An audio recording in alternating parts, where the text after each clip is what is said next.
In this video, we're going to look at combined variation with powers.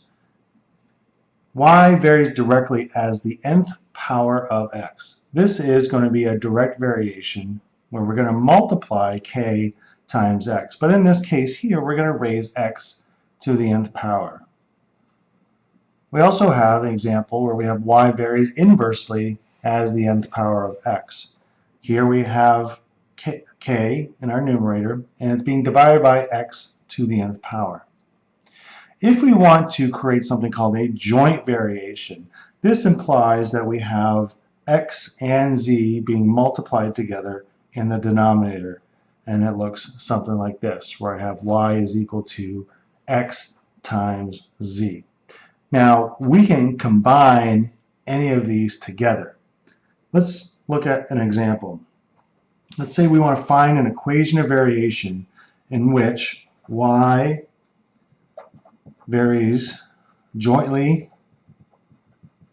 as x and z, and inversely as the square of w.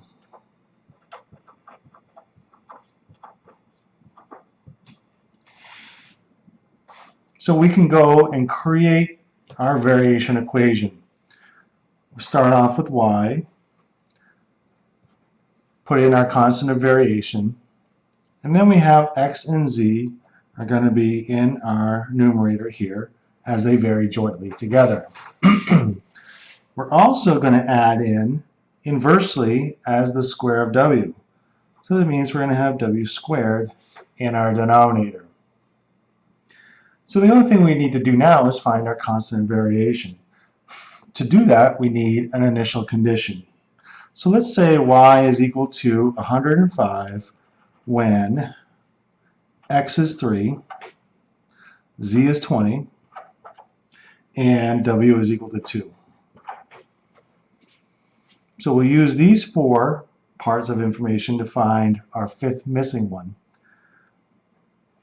Here we have 105 is equal to k times x, which is assigned 3, z, which is assigned 20, and we're going to divide that by 2 squared. Let's do a little simple arithmetic. 3 times 20 is 60. 2 times 2, or 2 to the second power, is 4.